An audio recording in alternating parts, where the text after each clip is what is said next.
É, vamos lá, gente. Meu pastor, Deus abençoe, a paz. Tá me Paz, ouvindo Everest. bem? É isso. Muito bom.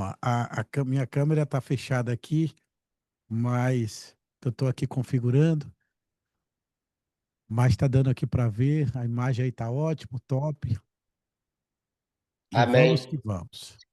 Então, vamos para nossa chamada, sempre. Enquanto aí os irmãos vai compartilhando, eu já compartilhei aí para 1.000 pessoas aí, mas deve ser que falta ainda mais gente aí. Vai entrar aí, gente. Vamos esperar aí até o 25, né, pastor? Isso. 25, vamos esperar até 25 aí para ver o pessoal. E aí a gente começa. Eu vou até compartilhar aqui pro pastor Gilmar, que ele tinha me pedido e eu acabei esquecendo. Compartilha aí no líder também, pastor, lá no líder. Tá bem.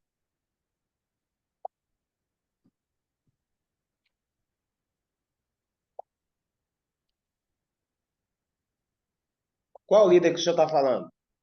Aí daí a Dempe. Ah, tá. Pronto.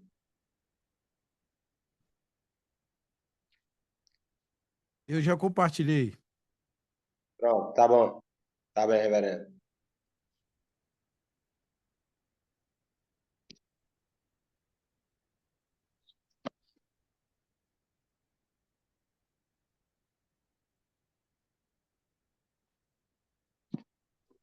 O pessoal também estava no ensaio, estão chegando agora.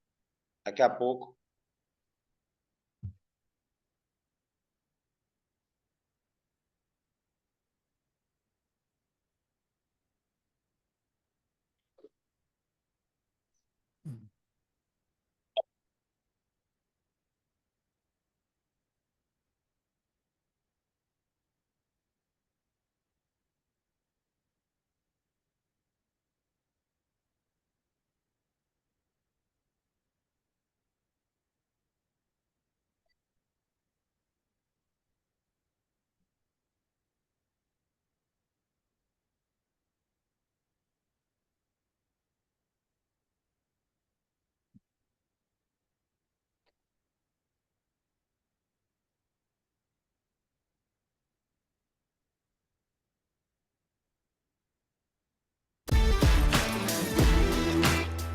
Aqui na Academia de Pregadores, os cursos são reconhecidos pela CGADB, a Convenção Geral das Assembleias de Deus no Brasil.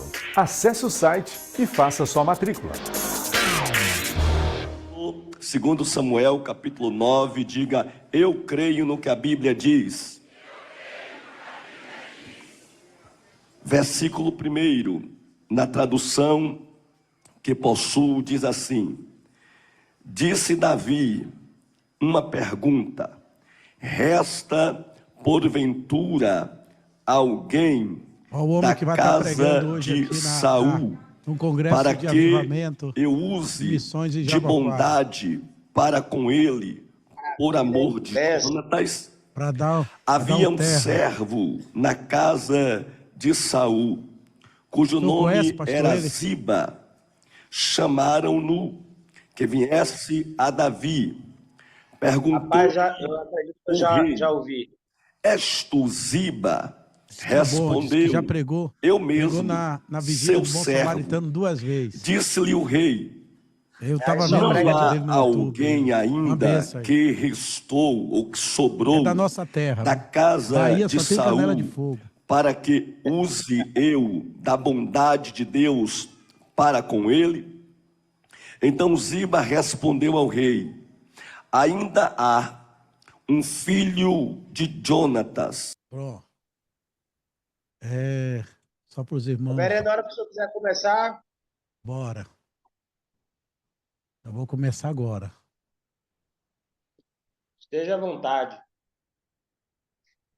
Amém. Eu só aqui.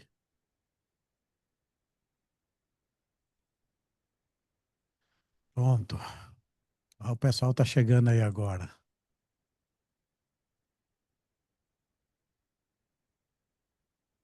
Glória a Deus. Meus irmãos, boa noite, a paz preciosa de Cristo para todos. Seja muito bem-vindo ao nosso estudo, o estudo da IADEMP, o poder da palavra. Hoje a temática é a vinda de Cristo. Nosso professor desse tema é o nosso pastor Renilson Santos. E agora, papel e caneta na mão, coração aberto para ouvir papai falar. Deus, eu quero te louvar neste dia pela oportunidade que o Senhor assim nos concede de estar estudando a tua palavra. Que o Senhor venha abrir o coração, ou melhor, venha tocar no coração de cada um dos teus filhos, que cada um possa receber esta palavra em seus corações. Abre o entendimento para que os teus filhos possam compreender e entender aquilo que o Senhor tem a falar com cada um de nós. Por isso, Pai, repreende agora toda interferência maligna, tudo que possa, nesse momento, impedir os teus filhos de absorver aquilo que o Senhor tem a falar através das tuas escrituras, com esse estudo que serão abordados pelo teu filho neste dia. Nós entregamos esse momento nas tuas mãos, abençoa cada um agora em sua casa, da onde estiver acompanhando e estudando. Em nome de Jesus. Amém. Vou agora só fazer a chamada aqui, presente, né? Missionária Fátima Cristina, missionária Valdilene, diaconisa Cíntia Marinho, Ana Paula Tavares,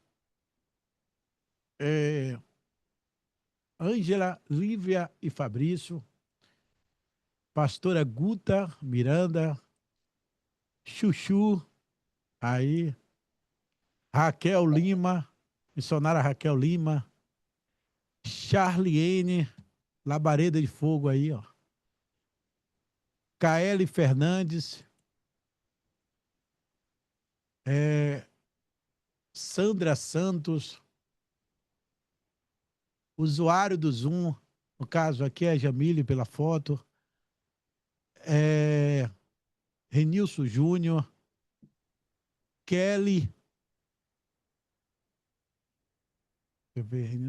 Cunha, e é o que nós temos aqui nesse exato momento. Eu acredito que nos decorrer dos estudos, a gente vai vendo aí a participação dos demais que vai estar entrando aí. Pastor Renilson, Deus abençoe, pastor, que o Senhor te abençoe, te use poderosamente. Deixa Deus te usar. Amém, reverendo, amém. Quero saudar os irmãos com a bendita paz do Senhor Jesus. Louvar a Deus por mais um estudo que o Senhor nos dá a oportunidade de aqui compartilhar com os irmãos e dizer para os irmãos que cada dia tem sido um aprendizado, uma experiência para mim também. E nós já falamos sobre o arrebatamento da igreja, que é a vinda de Jesus. Nós falamos sobre o livro selado semana passada. E hoje nós vamos falar sobre a vinda de Jesus em glória. Louvar a Deus pela vida aí dos irmãos que ainda estão entrando, em pastor Gilmar, missionário Luciane. Louvar a Deus pela vida da nossa querida e amada pastora Guta. Que Deus abençoe a vida dela poderosamente. Amém. Então, hoje nós vamos falar sobre a vinda de Jesus em glória. Pastor, e não são mesmo, não é o mesmo evento? O arrebatamento da igreja e a vinda de Jesus em glória? Não. É por isso que nós vamos falar sobre esse assunto hoje, para que você, a partir de agora, aprenda a diferenciar o arrebatamento da igreja, né? A vinda de Jesus para arrebatar a igreja e a vinda de Jesus em glória. São dois eventos que, aparentemente, são idênticos, mas, na verdade, são coisas totalmente diferentes. Amém? Então, o tema hoje é a vinda de Jesus em glória. Louvado seja Deus.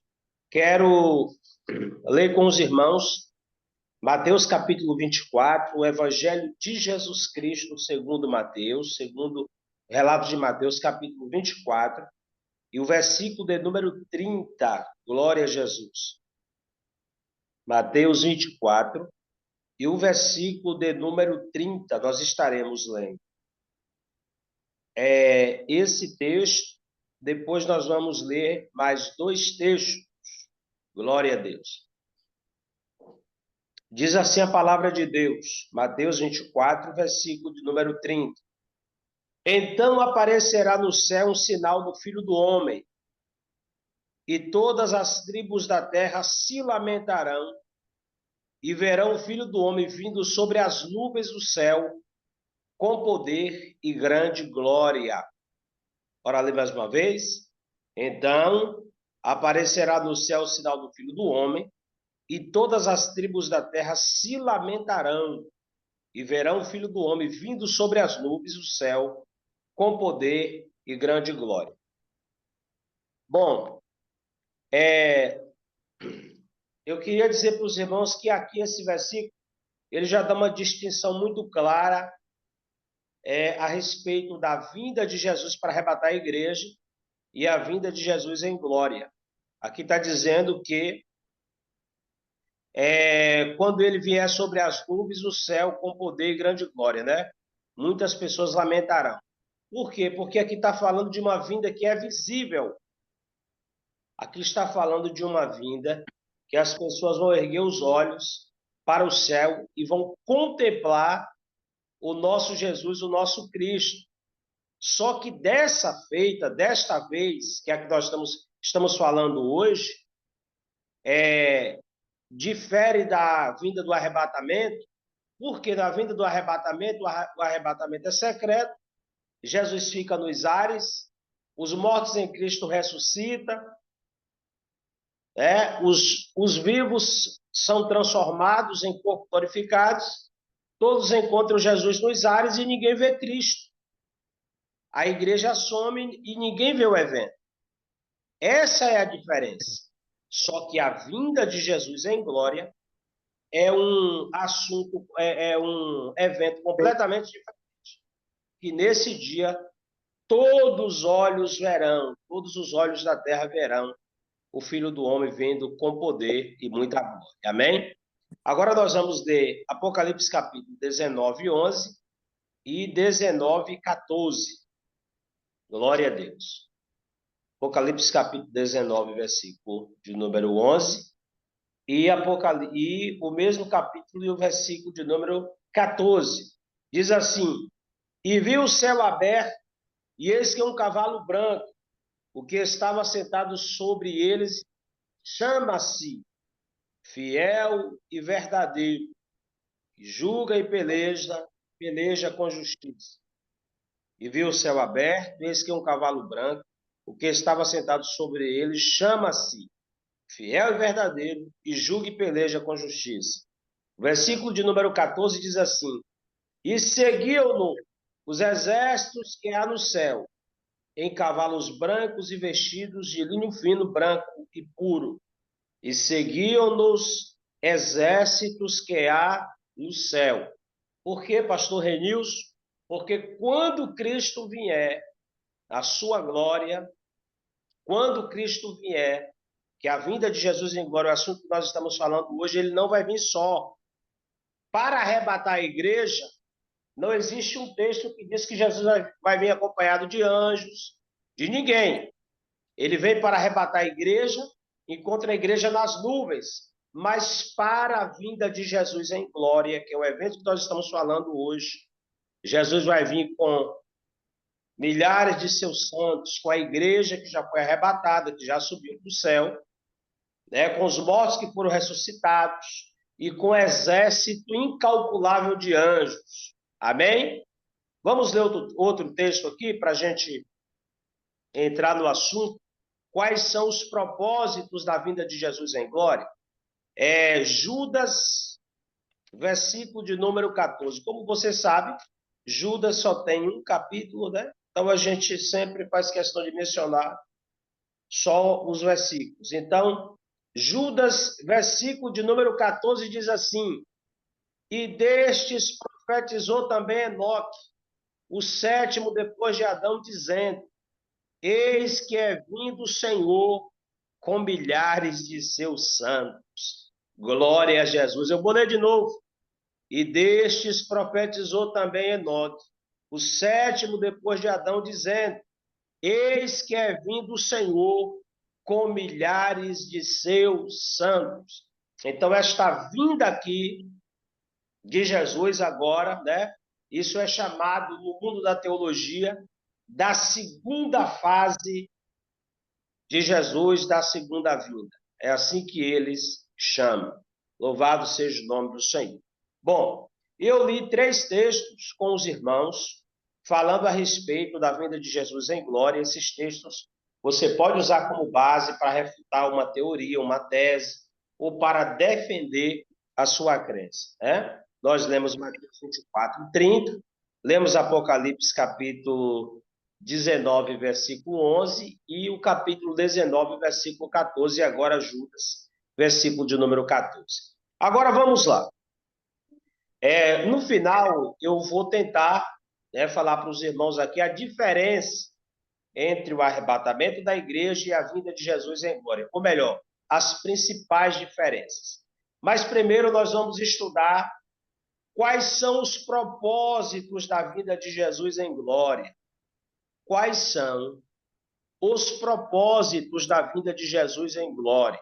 Bom, antes disso, eu queria que você compreendesse e entendesse uma coisa. Nós estamos falando aqui da vinda de Jesus em glória e deixa eu te deixar atualizado. Para acontecer a vinda de Jesus em glória, olha quantas coisas já ocorreram. Vamos lá. Primeiro de tudo, já ocorreu o arrebatamento da igreja. Segunda coisa, já aconteceu o tribunal de Cristo para galardoar os santos. Terceira coisa, já aconteceu as bodas do Cordeiro. Quarta coisa, já está no final da grande tribulação. Segundo os estudiosos afirmam, esse período aqui ele dura 7 anos. Então, de novo, arrebatamento da igreja, tribunal de Cristo, bodas do Cordeiro, grande tribulação. Só depois que acontece o evento que nós estamos falando hoje. Vinda de Jesus em glória. Tá, pastor? E quais são os propósitos da vinda de Jesus em glória, sendo que ele já arrebatou a igreja, né? Sendo que ele já arrebatou a igreja, já deu galardão para a igreja, já entrou nas bodas com a sua noiva. Quais são os propósitos da vinda de Jesus em glória? Primeiro, anote aí, primeiro propósito da vinda de Jesus em glória: ressuscitar os mártires da grande tribulação. Eita glória! Aí você vai perguntar assim para mim, pastor, agora eu estou confuso, porque o senhor falou para mim no dia do dia que o senhor deu o estudo sobre o arrebatamento da igreja, que os mortos em Cristo iriam ressuscitar e depois os vivos seriam transformados, receberiam um novo corpo. E eu disse, é verdade. Tá bom, pastor, mas agora o senhor está falando aqui que um dos propósitos da vinda de Jesus em glória é ressuscitar os mártires. Pois é ressuscitar os mártires. Amém, amém, Mária. Deus abençoe. Deus te abençoe. Então vamos lá. Então vamos lá aqui para os irmãos entenderem. O primeiro propósito da vida de Jesus em glória é ressuscitar os mártires. Mas que mártires são esses? Não é a igreja que foi arrebatada e não é a igreja do capítulo 4, versículo 13 da primeira carta de Paulo aos Tessalonicenses. Esses mártires aqui, primeiro propósito da vinda de Jesus em glória, para ressuscitar os mártires que atravessou a grande tribulação e não recebeu o carimbo da besta. Entendeu, igreja? Então, o primeiro propósito da vida de Jesus em glória é ressuscitar os mártires que morreram, não aceitaram o carimbo da besta, não adoraram, não acreditou na pregação do falso profeta, não deixou ser levado pelo anticristo, ajudou quando Israel precisou de ajuda durante o período tribulacional, só que morreu justamente por não aceitar o carimbo da besta. Então, o que vai acontecer? Jesus vem e ressuscita essas pessoas, louvado seja o nome do Senhor. E essas pessoas vão ressuscitar, Jesus já vai estar aqui com os santos, com a igreja e com os anjos, em Jerusalém. E o que vai acontecer? Essas pessoas vão adentrar o milênio, ressuscitado para a glória de Deus. Bora conferir o texto? Bora conferir o texto? O texto está em Apocalipse, capítulo 20, versículo de número 4. Deixa eu ver se os irmãos estão ligados aí. Eu quero que alguém leia esse texto para mim, por favor. Apocalipse, capítulo 20, versículo 4. Puxe, por gentileza. Quero ver se os irmãos estão ligados aí. Ou se estão cozinhando, vendo outra coisa. Pode, minha querida. Vi tronos em que se assentaram aqueles a quem havia sido dada autoridade para julgar.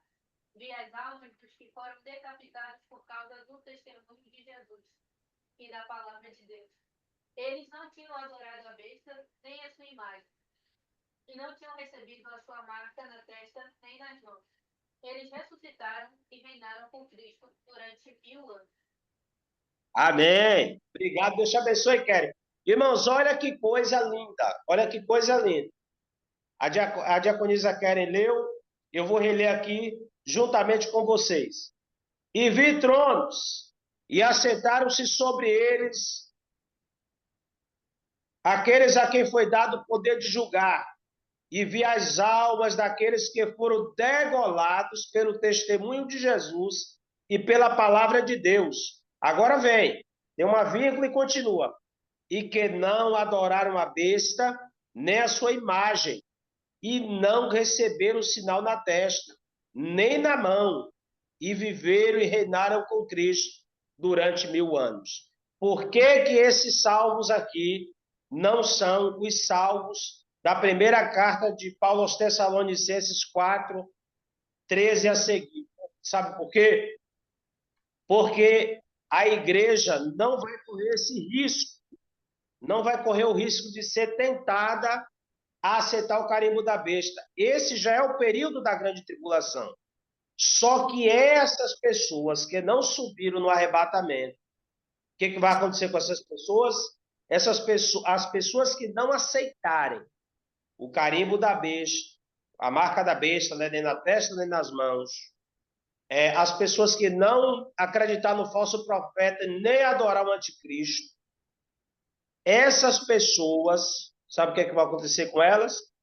Por causa justamente delas não aceitarem, naqueles dias que vai estar mandando é o anticristo. E uma vez que elas não aceitam esse sinal na testa e nem nas mãos, sabe o que acontece? Essas pessoas são martirizadas. Essas pessoas vão morrer, vão ser degoladas, vão morrer à espada, vão ser decapitadas. E o que acontece com elas? Quando Jesus vem, a primeira coisa que ele faz é ressuscitar essas pessoas e essas pessoas adentrarão o milênio ressuscitado pelo nosso Cristo. Glória a Deus. Então, esse aqui é o primeiro propósito. Esse é o primeiro propósito da vinda de Jesus em glória. Segundo propósito da vinda de Jesus em glória: salvar Israel da destruição. Salvar Israel da destruição. Ou, por que não dizer, salvar Israel ou livrar Israel na grande batalha do Armagedon. Pastor, Armagedon é o quê? É uma grande batalha no Vale do Meguido, no Vale do Megiddo.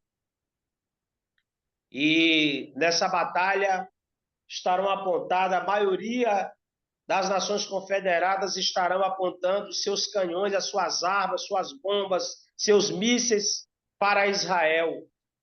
Só que nesse período, quem aparece? O glória, nosso Cristo, o nosso Rei poderoso. Ele virá com seu exército e ele livrará Israel nesse dia para a glória de Deus. Vamos conferir o texto, por gentileza? Então, o primeiro propósito é ressuscitar os mártires da grande tribulação. Segundo propósito, livrar Israel da destruição ou da batalha do Armagedon. Na batalha, não é da batalha. Zacarias capítulo 2, 12, versículo 7 ao 9. Quem é o corajoso ou a corajosa? Por favor. Zacarias capítulo 12, versículo do 7 ao 9. Quem acha o texto, lê para nós aí. Cadê os irmãos aí? Está estudando com Bíblia? Zacarias capítulo de número 12, do versículo 7 ao versículo 9.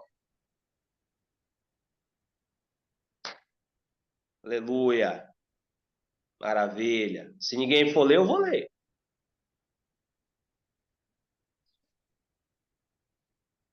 Vamos ler então. E o Senhor primeiramente salvará as tendas de Judá, para que a glória da casa de Davi e a glória dos habitantes de Jerusalém não sejam exaltadas acima de Judá. Olha que coisa linda o versículo 8. Naquele dia, o Senhor amparará os habitantes de Jerusalém, e o que dentre eles tropeçar naquele dia será como Davi, e a casa de Davi será como Deus, como o anjo do Senhor diante deles. Versículo de número 9 para nós encerrarmos. Olha que coisa linda e extraordinária. E acontecerá naquele dia que procurarei destruir todas as nações que vierem contra Jerusalém. Irmãos, no arrebatamento da igreja, Cristo livra a igreja da grande tribulação. Mas na vinda de Jesus em glória, Jesus livra Israel da destruição na batalha do Armagedon. Se Cristo não vem sobre as nuvens naquele dia, junto com a igreja e os seus anjos, e a Bíblia diz que o seu pé naquele dia, literalmente, estará pisando o Monte das Oliveiras, Israel seria destruído, devastado, dizimado da face da terra. Porque depois nós vamos ler outro texto aqui, a gente vai perceber que as armas estarão apontadas para destruir Israel, para acabar com a nação. Mas o nosso rei é poderoso, o nosso rei é misericordioso. Ele veio para o que era seus e os seus não receberam, né? Jesus poderia falar assim, bom, já que vocês não me aceitaram, o Messias veio, vocês rejeitaram, e a igreja aceitou, agora só a igreja fica comigo. Não. Mas nós sabemos que Israel é um povo eleito de Deus também. E quando for para o anticristo, né? O anticristo e as nações e os inimigos todos se unirem para destruir Israel, Deus põe as suas mãos, o próprio Cristo vem, guerreia e dá vitória a Israel para a glória de Deus. Amém, igreja? Quero mais participação dos irmãos aí, quando a gente pedir para fazer a leitura. Senão eu vou achar que você está cochilando, vou achar que você está fazendo outra coisa e não está estudando. Louvado seja Deus. Vamos lá. Pastor Gilmar, um abraço, meu querido. Vamos lá. Então, primeiro propósito, ressuscitar os mártires da grande tribulação. Segundo propósito, salvar Israel da destruição na batalha do Armagedon. Terceiro propósito, julgar as nações. Pastor, que evento é esse? Que evento é esse, pastor? Esse evento aqui é um evento que, quando nós lermos o texto hoje, você vai ver que aquele texto não tem nada a ver com o arrebatamento da igreja. E que aquela voz não é para a igreja. Quando Jesus fala aquilo, a igreja já foi arrebatada há muito tempo. Quem vai ler para nós aí Mateus 25, versículo 31 e 32, por gentileza? Quem vai ler para nós? Quem é o corajoso ou a corajosa? Mateus 25, versículo 31, 32. E nesse propósito aqui, Jesus vem para julgar as nações. Tudo isso que eu estou falando para vocês aqui, a igreja já foi arrebatada e está com Cristo. Mateus capítulo 25, versículo 31 e 32. Vou orar por vocês para Jesus dar coragem a vocês. Misericórdia. E quando o Filho do Homem vier em sua glória, e todos os santos anjos com ele, então se assentará no trono da sua glória, e todas as nações serão reunidas diante dele. Lhe apartará uns dos outros, como o pastor aparta dos bodes e as ovelhas. Glória a Jesus. Guerreira de Deus, lê para nós aí o 34 também, por favor.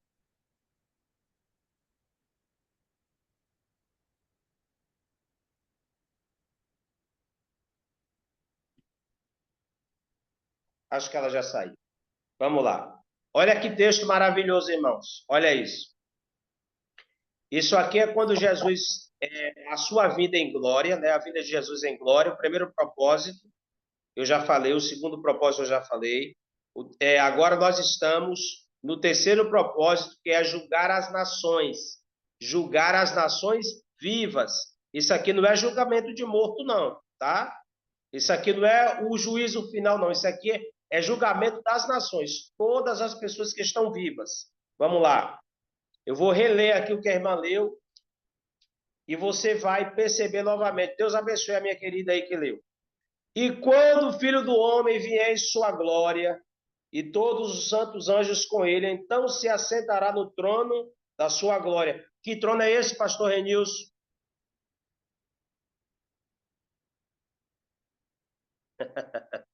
Está perdoado aí em nome de Jesus. Que trono é esse, pastor Renilson? Você sabe que trono é esse? É em Jerusalém. Cristo se assentará como rei em Jerusalém, tá? Cristo se assentará como rei em Jerusalém e, a partir de Jerusalém, ele vai governar toda a terra. Então, a expressão nunca é descer a Jerusalém.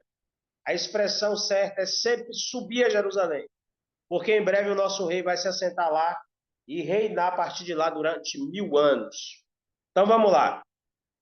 E todas as nações serão reunidas diante dele e apartarão uns dos outros, como o pastor aparta dos bodes as ovelhas. Olha que coisa interessante. E porá as ovelhas à sua direita, mas os bodes à esquerda. Nesse evento aqui, Cristo vai decidir quem são as pessoas que adentrarão o milênio vivas. No primeiro propósito, eu disse que Cristo vai ressuscitar as pessoas que morreram no período da tribulação, da grande tribulação. Só que agora esse outro propósito aqui é decidir quem são as pessoas vivas que adentrarão o milênio, certo? E porá as ovelhas à sua direita, mas os bodes à esquerda. Agora o versículo 34, que você mesmo já falou, ou já cansou de ouvir alguém falando.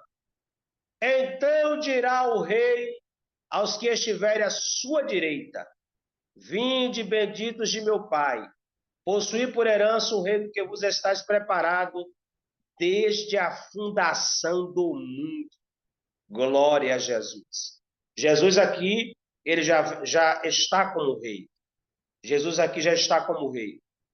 E como rei, ele reinará durante 1000 anos e decidirá quem irá reinar com ele. Pastor, quem são as ovelhas daqui? Se a igreja já foi arrebatada e os salvos que não aceitaram o carimbo da besta morreram, grande parte morreram. Quem são as ovelhas aqui? Bom, as ovelhas aqui são as pessoas que no período que Israel estiver em fuga,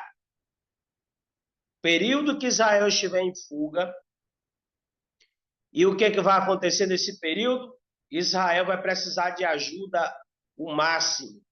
Segundo os estudiosos, dizem que as duas nações que ficarão do lado de Israel serão Estados Unidos e Brasil. né? Estados Unidos e Brasil. E então eu acredito que no julgamento das nações não terá muitas pessoas para ficar à direita de Cristo, penso eu, né? Porque a maioria das nações daqueles dias, principalmente os exércitos do norte, estarão unidos contra Israel, contra Jerusalém.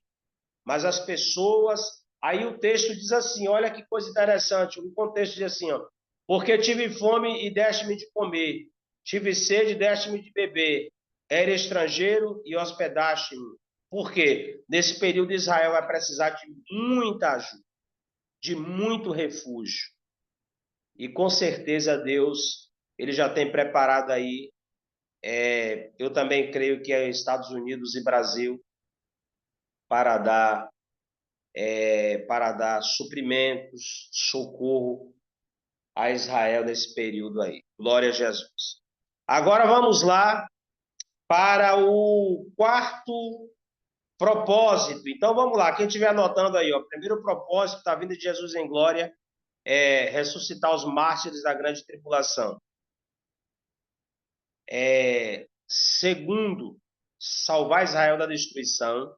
Terceiro, julgar as nações vivas. Quarto, prender Satanás. É isso mesmo, pastor? É isso mesmo. Prender Satanás. Esse povo aí que fica falando na internet que Satanás está preso, não. Satanás está limitado. É diferente de estar preso. É por isso que tem muita gente que no estudo desse aqui abre mão, vai fazer outra coisa, né? Os irmãos me perdoem agora a minha sinceridade aqui. É por isso que é bom você sentar para ouvir e depois você ter autoridade e sabedoria para levantar e ensinar ou pregar, né? Porque eu vou falar uma coisa para você. Isso não dentro da nossa igreja, não. Mas eu sempre digo isso quando eu estou conversando com o Júnior, estou conversando com o evangelista Abacu, que eu sempre falo com eles assim, nós não estudamos, é claro que nós estudamos também para estarmos preparados para pregar na nossa igreja, mas principalmente quando nós recebemos o convite, existem pessoas que estão nos ouvindo e essas pessoas pode ser uma pessoa profunda naquele assunto que você está falando. E o que acontece? Normalmente, quando você fala uma coisa e, na verdade, o texto está querendo dizer outra, se for só uma pessoa, amém, mas se for mais de uma, você acaba caindo em descrédito, né? A sua pregação, que estava sendo uma bênção, naquele momento em diante,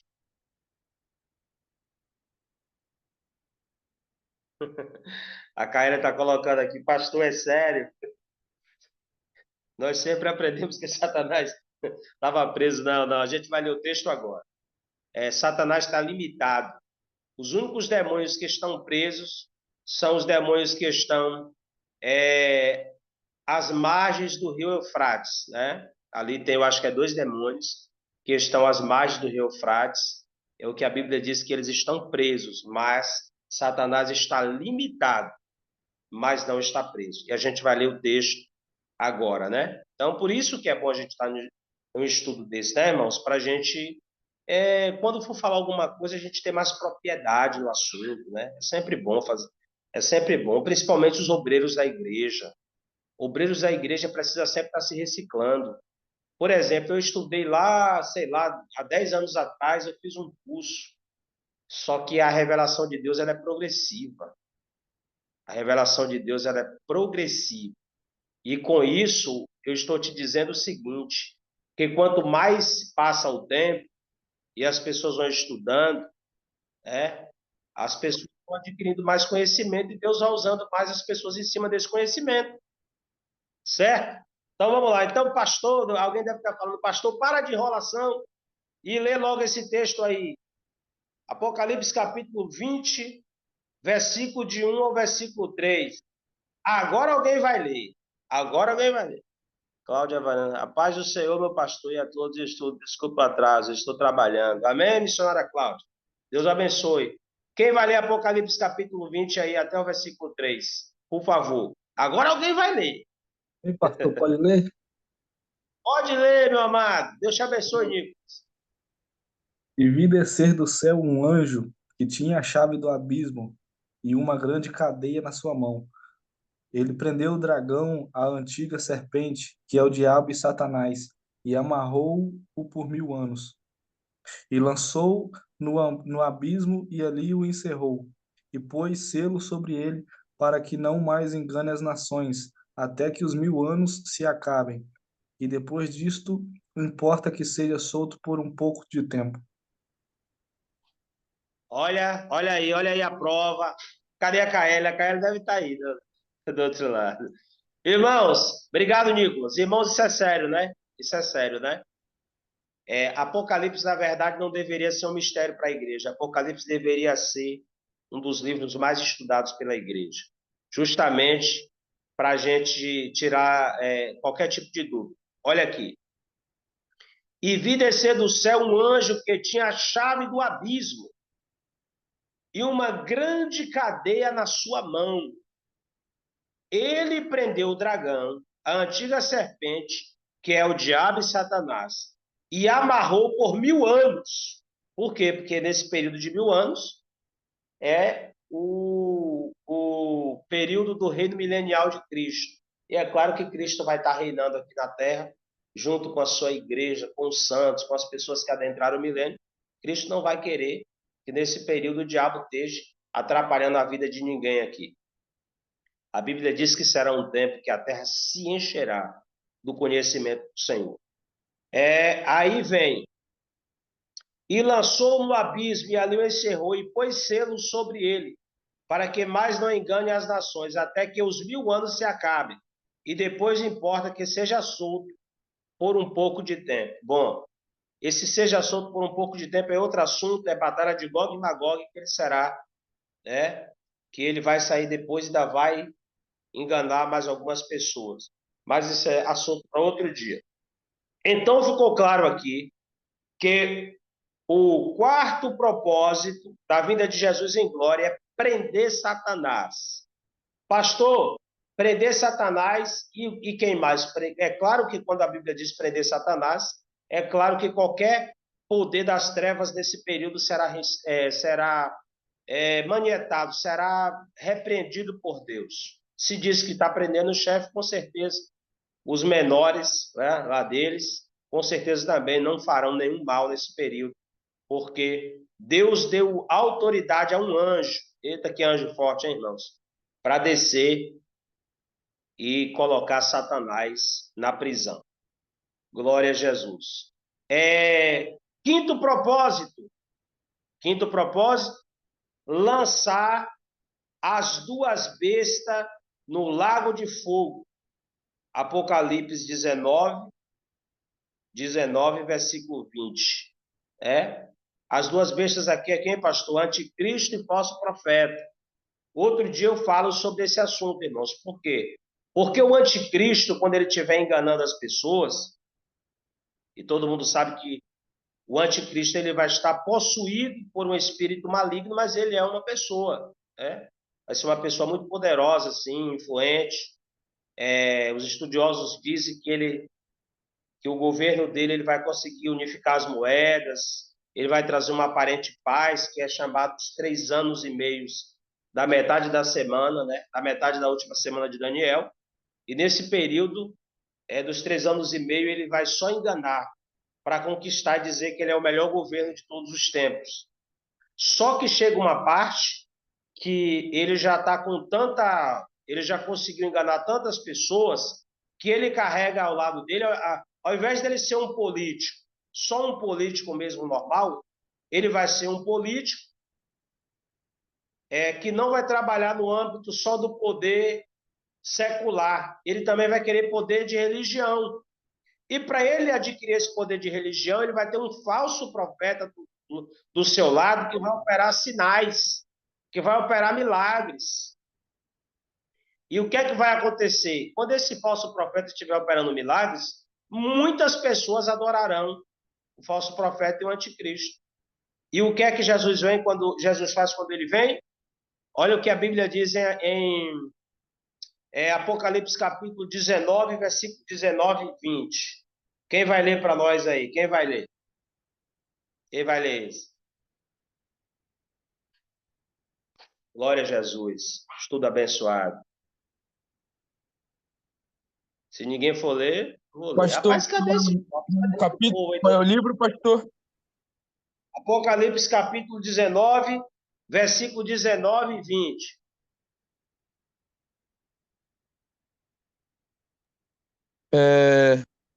Nesse momento, vi a besta, os reis da terra e os seus exércitos reunidos para guerrearem contra aquele que está montado no cavalo e contra o seu exército. No entanto, a besta foi presa, e com ela o falso profeta que havia realizado grandes sinais miraculosos em nome dela, por intermédio dos quais ele havia enganado todos os que receberam a marca da besta e adoraram a sua imagem. Os dois foram lançados vivos no lago de fogo que arde como enxofre. Amém, 21 também? evangelista. Amém. Ah. Oi? Até o 21 também, é só até o 20? Não, até o 20. Deus abençoe, obrigado. Olha aí, irmãos, olha aí a prova. E vi a besta e os reis da terra e os seus exércitos, reunidos para fazerem guerra àquele que estava assentado sobre o cavalo. Eu preciso interpretar isso aqui. Se você tiver com a sua Bíblia aberta, por favor. Se você não tiver com sua Bíblia aberta, pegue sua Bíblia agora, para nunca mais você esquecer disso. Quando o texto diz no versículo 19, do capítulo 19, e vi a besta e os reis da terra e os seus exércitos reunidos para fazerem guerra àquele que estava assentado sobre o cavalo e o seu exército. A pergunta que eu faço para os irmãos: o texto diz que Jesus vai vir montado em um cavalo branco, com um grande exército. Nós já lemos isso hoje. Só que o texto está dizendo aqui que a besta e o falso profeta, junto com os reis da terra que eles conseguiram enganar, eles vão, olha que ignorância, eles vão, causar um atentado em direção ao céu. É como se todos os mísseis nessa hora que tivessem virado para Jerusalém, quando eles percebem o exército de Cristo chegando, que é a parousia, né? A palavra parousia quer dizer a chegada de um reino povoado. Está vindo a igreja, os anjos com Cristo, e agora é como se eles pegassem os mísseis, né? Tudo que eles tivessem ali e virasse para atacar Jesus e o seu exército. Irmãos, que decisão errada, né? Que decisão errada. Eu vou ler de novo para você entender. E vi a besta e os reis da terra e os seus exércitos reunidos para fazerem guerra àquele que estava sentado sobre o cavalo e o seu exército. E a besta foi presa, e com ela o falso profeta, que diante dele fizeram sinais com quem enganou os que receberam o sinal da besta. Ou seja, quer dizer então que essas pessoas que receberam o sinal, que adoraram a besta, é porque o falso profeta estava realizando milagres. Milagres, viu? Milagres. Eu estou falando de milagres pesados aí. O diabo, camarada incorporado, falso profeta, realizando milagre, enganando um monte de gente. Nesse período, é claro que eu não posso deixar de lembrar vocês que nesse período deram o evangelho do reino pregado pelos 144 mil e as duas testemunhas, né? Louvado seja Deus. Missionária Valdirene, meu Jesus da glória. Ela colocou ali. Então, queridos, olha só que um estudo desse é muito esclarecedor, né, irmãos? É muito esclarecedor, tira muita dúvida claro, para aqueles que prestam atenção, né? Para aqueles que se envolvem ali na aula, tira muitas dúvidas. Então, o que acontece? Agora, tem um detalhe, eu vou ler o versículo de número... Pastor Gilmar colocou aqui forte, forte. Eu vou ler o versículo de número 20, para a gente ir para o último. E a besta foi presa, e com ela o falso profeta que diante dela fizeram sinais com quem enganou os que receberam o sinal da besta e adoraram a sua imagem. Esses dois foram o quê? Lançados vivos no ardente lago de fogo e de enxofre. Então, nesse caso, quem inaugura o lago de fogo não é o inferno. Quem inaugura o lago de fogo é a besta e o falso profeta. Jesus ficou tão irado contra eles que eles dois que inauguram o lago de fogo. Sexto e último propósito que nós vamos falar hoje. Ô, meu pastor, só uma dúvida. Pode Então, falar. no caso, quando o senhor diz pra gente que o lago de fogo não é o inferno, então existem níveis de juízo? Existem níveis de juízo, evangelista Abacuque, só que tem um detalhe. Os níveis de juízo, por exemplo, agora o lago de fogo, ele tá, embora esteja preparado, mas não tem ninguém lá, pelo que nós aprendemos. Então, o que acontece? E as pessoas estão aonde agora? No Hades, inferno, Sheol. E esse lugar já está habitado. Lembra lá da parábola do rico e o Lázaro? Então, na verdade, o rico estava em tormento, mas ali não era o lago de fogo. Era o inferno. Então, o inferno o lago de fogo é pior que o inferno, né? Eu não posso calcular o quanto, mas que é muito pior, bem pior mesmo, bem pior. Na verdade, inferno é prisão preventiva e lago de fogo é detenção, a linguagem que a gente conhece, né? Então, fica aí o aprendizado para nós. E aí o último propósito que nós vamos falar é implantar o reino milenial. Oh, glória! Irmãos, isso aqui tem que ser uma aula específica só para falar do milênio, né? Não dá para falar do milênio, tem que ser uma aula só para falar a respeito do milênio, mas uma das coisas que Cristo vem fazer na sua vida em glória é implantar o reino milenial.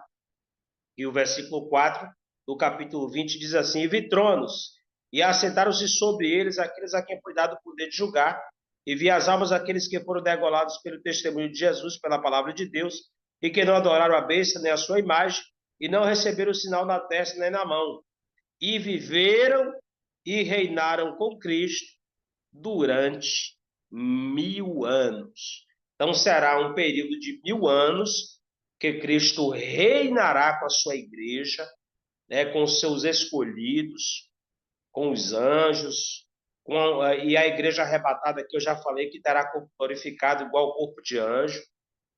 Vai ser um período que a Bíblia diz que aquele que morrer com 100 anos morrerá jovem. A saúde da terra será restaurada. A terra, nesse período, a terra vai voltar vai voltar a ter a sua saúde normal, que a terra não está em sua saúde normal. Os homens desse período não serão os homens com o mesmo, digamos assim, com a mesma raiva de hoje, com o mesmo desejo de pecar a todo momento igual hoje. Nesse período, a ferocidade dos animais serão tirada. Alguém escreveu alguma coisa, mas passou rápido os meus olhos aí. Então, nesse período, a ferocidade dos animais vai ser tirada. Eu não vou agora, porque não dá tempo, senão a gente ia abrir em Isaías capítulo 11 e a gente ia ver lá a ursa e a vaca pastando junto, a criança metendo a mão na toca da cobra, da áspide, tá tudo escrito lá. O leão comendo palha, e está escrito. E esse período aí é no reino milenial. Os animais, a ferocidade dos animais serão tiradas nesse período, porque será um período que Cristo é o rei, Cristo governa. E o que Cristo vai fazer é estabelecer governos. Ele reina em Jerusalém, fica sentado, ele não precisa estar viajando. Mas aqueles que adquirirem boa posição no reino levarão e trarão notícias do rei. Aleluia. Glória a Jesus. Que tremendo, né? Que coisa boa. Agora, Para a gente encerrar, aqui em Rápidas Palavras eu vou falar algumas diferenças, se você quiser anotar. Tudo aqui tem texto, mas eu não vou dar os textos agora, porque senão a gente vai atrasar a aula, tá bom? Vai terminar num horário aqui que não é o certo, depois o bispo puxa minha orelha. Então vamos lá. Principais diferenças entre o arrebatamento e a vinda em glória, e a vinda de Jesus em glória. Principais diferenças, tá? Primeira grande diferença do arrebatamento e da vinda de Jesus em glória é que o arrebatamento da igreja será precedido pelos sinais. O arrebatamento da igreja será avisado por sinais. Por exemplo, que a gente tem visto por aí na terra, já são avisos que a vinda de Cristo está muito próxima, né? Então haverá sinais. E na vinda de Jesus em glória, será precedido, haverá juízo. Por quê? Porque nesse período agora, são o princípio das dores, mas quando for a vinda de Jesus em glória, será o final da grande tribulação, em que acho que a quarta parte dos povos morreram. Acho que é a quarta parte, é isso. Eu não sei se acho que eu não lembro agora, mas eu acho que a quarta parte dos povos da terra morreram nesse período, só para os irmãos terem uma ideia. O tanto de morte que haverá. Por isso que no capítulo 6 lá, eu não me lembro, não sei se não me lembro agora se é o quarto selo, acho que é o quarto selo, e o cavalo amarelo trazia a mensagem de morte. Vai ser justamente o período da grande tribulação. Segunda diferença entre o arrebatamento e a vinda de Jesus em glória, porque o arrebatamento será invisível. Só que a vinda de Jesus em glória será visível. E esse texto nós lemos hoje foi Mateus capítulo 24, versículo 30. Enquanto o arrebatamento é secreto, ninguém vê, a vinda de Jesus em glória, quando ele vem como rei, para julgar as nações, para implantar o seu reino milenial, todo olho verá.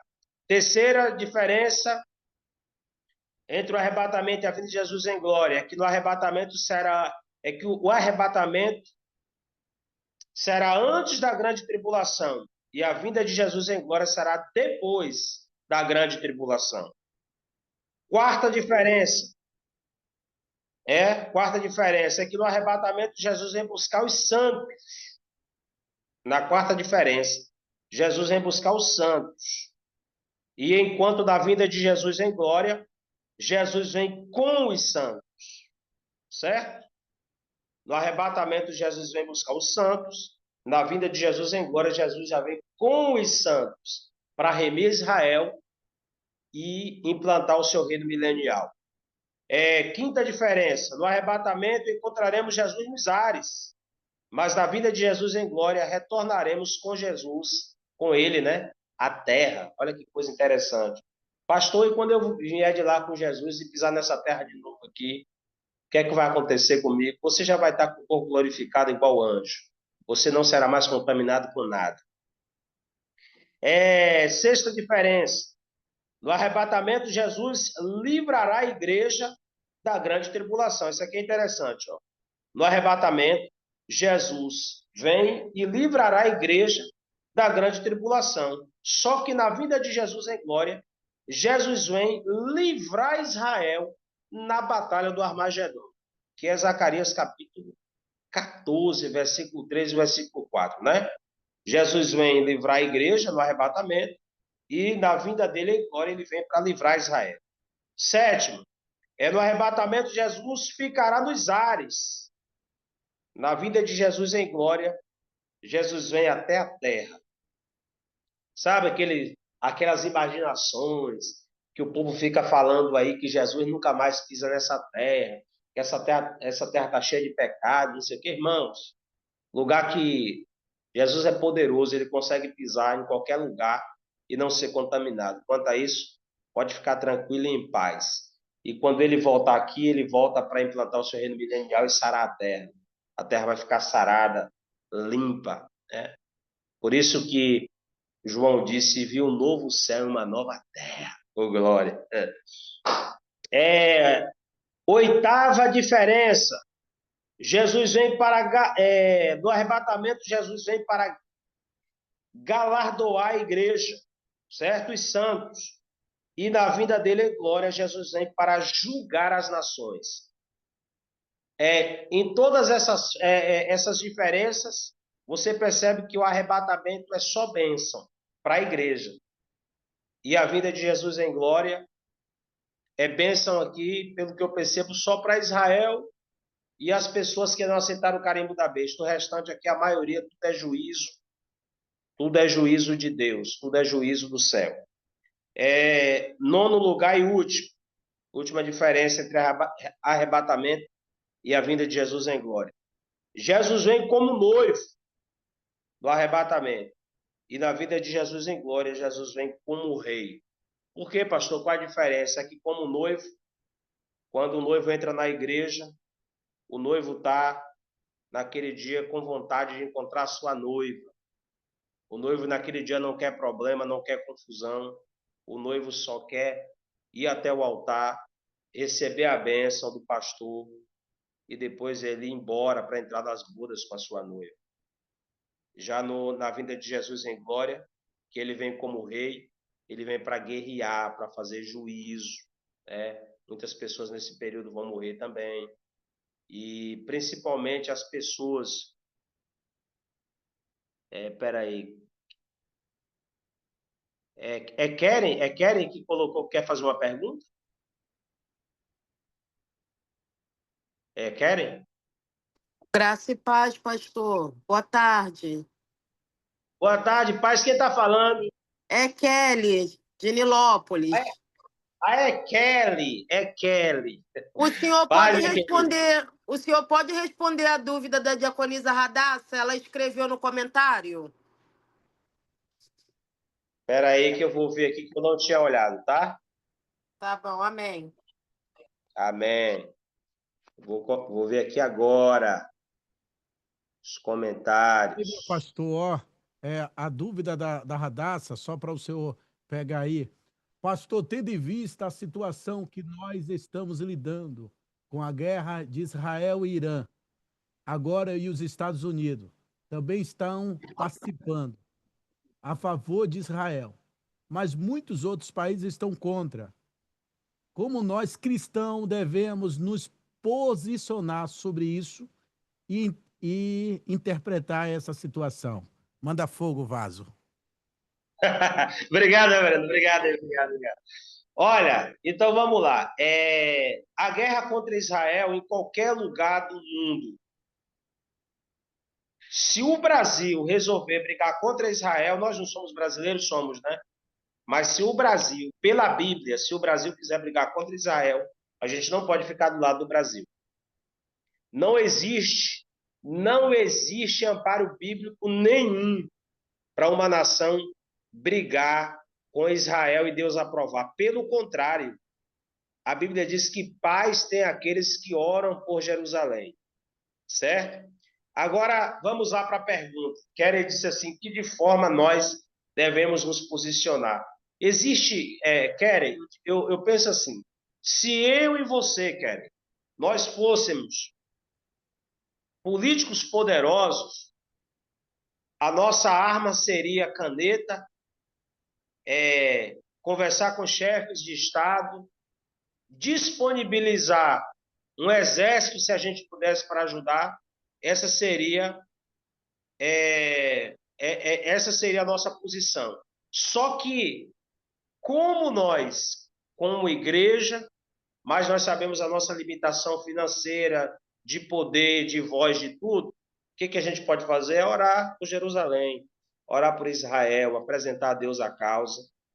E eu digo para os irmãos assim, cada um sabe como se posicionar, mas no seu coração, eu sei que Israel já deu trabalho para Deus lá no passado, mas essa nação é escolhida, essa nação é eleita.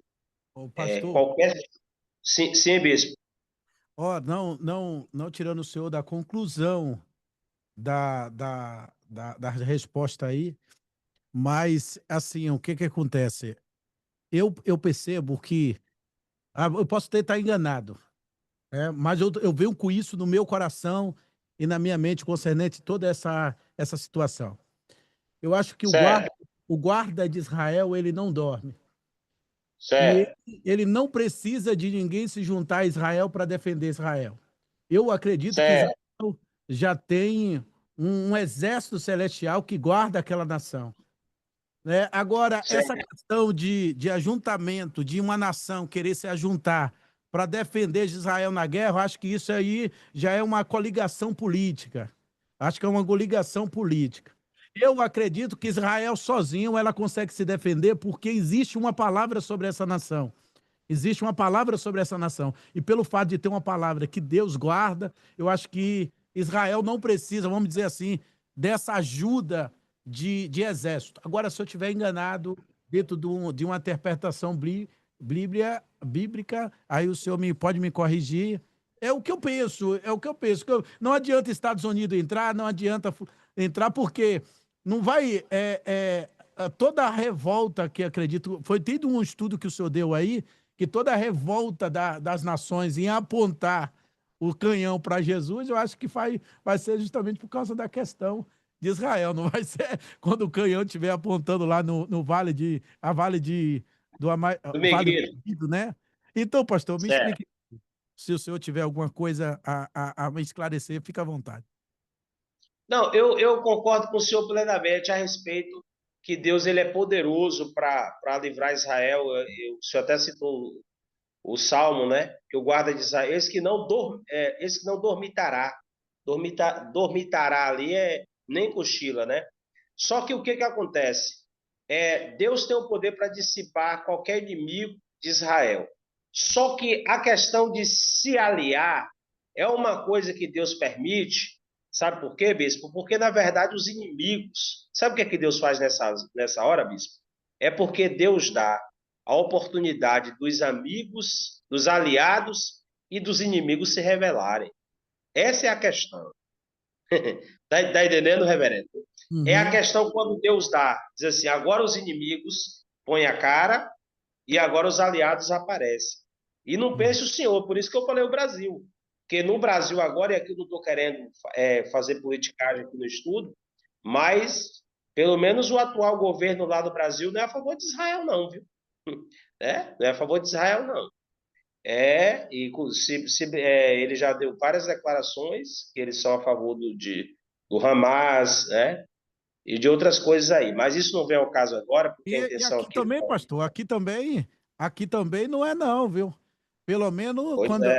no ambiente onde eu trabalhei, que tinha muito português, não é também a favor de Israel, não. Eles também são.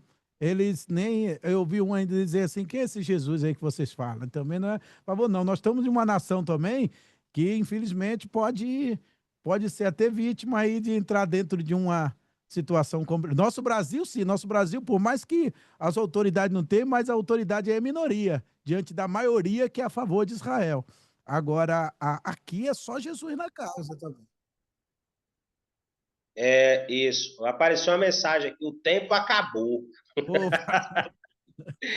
mas O pode, pode, reverendo. pode finalizar a aula, pastor, pode finalizar a aula. Sim, então, gente, o que eu digo é o seguinte: eu entendi a sua colocação. Eu entendi claramente que Deus, na verdade, Deus não precisa de ajuda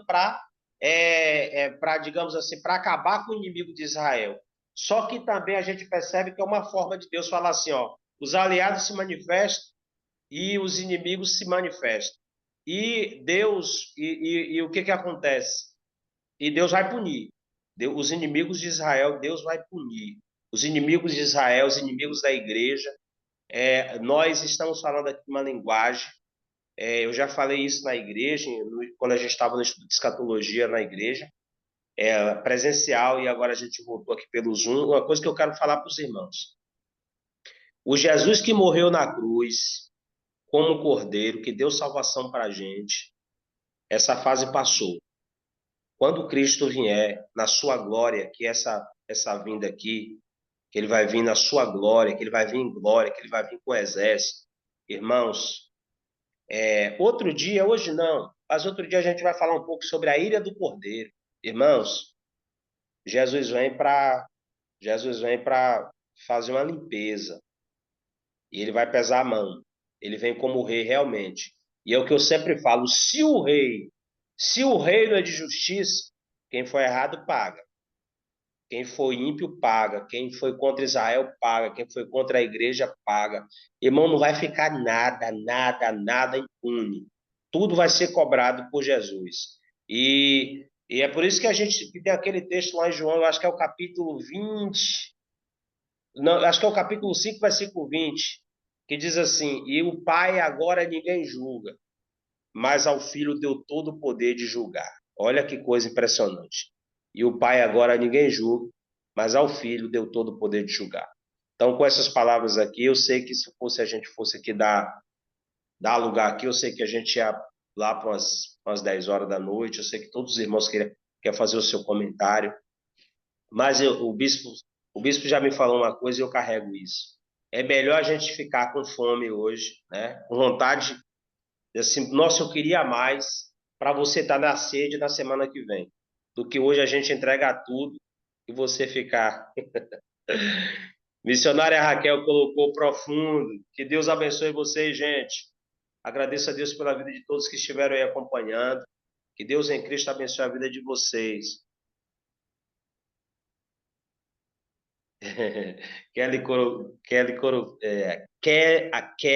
Keren. Acho que foi Keren. Não sei, acho que foi Keren. É Kelly, Missionária Kelly, Fátima. é É Kelly, Kelly? é Ah, é Kelly. Kelly. Ah, tá. Bispo, tá nas suas mãos aí, pastor Gilmar, estudo profundo. Deus abençoe o senhor, pastor Gilmar. Reverendo, a palavra está com o senhor aí, senão a gente não termina no horário, não. Que Deus abençoe Tá a vida bom, de todos. tá ok, pastor? Vou cantar um corinho de fogo aí, viu? Para animar a galera. Mas tá bom, gente. Deu. Eu vou cantar Olha o Anjo Passeando. O corinho de fogo da Ô, missionária glória! Marlene. Meus irmãos, então, graças a Deus, por mais um estudo, né? Por Deus estar falando de uma maneira tão tremenda, e é um estudo que abrange um pouco da atualidade, né? Do que realmente está acontecendo. Mas é como o pastor falou na entrevista que a gente fizemos no sábado, que isso é só os princípios das dores, né? É os princípios da dor. A gente está vendo aí que está um cumprimento no que está escrito lá em Mateus capítulo 23, se eu não me engano, né? 25, mais ou menos aí. Mas a gente tem que ficar em Deus, isso é o momento da gente orar por Israel, né? E eu vou dizer uma coisa, Jesus é tão bom com Israel que ele diz que aquele que ora por Jerusalém, esse prospera, ó. Eu não sou bobo, eu já orava, eu oro mais ainda. Que esse que É ora isso. por Jerusalém prospera, pastor. Esse é o segredo, entendeu? Uma nação tão abençoada, um povo tão abençoado, que ora prospera. Então, Deus é bom, Deus é maravilhoso. Então, pastor Renilson, Deus abençoe a sua vida, Deus abençoe aqueles que se esforçaram, se dedicaram para estar nesse estudo, está se aperfeiçoando e se aprofundando em um conhecimento que eu considero tão importante. E até a próxima semana, né? Se Deus quiser, estaremos de volta. E os irmãos, mais tarde, podem acompanhar a transmissão aí do nosso congresso de missões, que está uma benção. Hoje é o último dia, né? É a final do congresso. E o final do congresso é com o encontro de vaso. Então, meu irmão, o negócio vai ficar estreito e o Irã que se cuida, porque a IADEMP hoje está pegando fogo e vai estar clamando, orando pela nação de Israel. Eu já peço os pastores, né, que não deixem de levantar um clamor, né, pela nação israelita, por este povo, em nome de Jesus. Amém? Deus em Cristo Jesus abençoe a todos. Pai, muito obrigado por esse estudo. Eu te louvo pela vida de cada um que está aqui presente. Te louvo pela vida de Cíntia Marinho. Te louvo pela vida da Kelly. Te louvo pela vida da Mária Basto. Te louvo pela vida do Abacuque. Te louvo pela vida da Cristiane Lins. Te louvo pela vida da Valdilene. Te louvo pela vida da Valdilene, Senhor, missionária Valdilene. Te louvo pela vida da missionária Fátima Cristina. Te louvo pela vida da Ângela, da Lívia, da dona Valdeci. Te louvo pela vida da pastora Guta, da CH, Chuchu. Te louvo pela missionária Raquel Lima. Te louvo pela Kaele Fernandes. Te louvo pela Sandra Santo. Te louvo pela vida do Renilson Júnior. Te louvo, Senhor, pela vida do pastor Gilmar e a missionária Angélica. Te louvo pela Radassa Basto. Te louvo pelo diácono Ricardo. Te louvo pela vida da Mel. Te louvo pela vida da Charlene, da missionária Cláudia Alves. Te louvo pela vida da Jamile. Te louvo pela vida do Nicolas. Te louvo pela vida da Ana Paula Tavares, pastor Renilson. Pai, que o Senhor continue abençoando a vida de cada um dos teus filhos e que cada um possa estar crescendo na graça e no conhecimento, Senhor. Agora nos dá um resto de noite aí abençoado, debaixo da tua presença, no nome de Jesus. Amém. Deus abençoe, querido. Está registrado a chamada. Fica debaixo da paz, no nome de Jesus.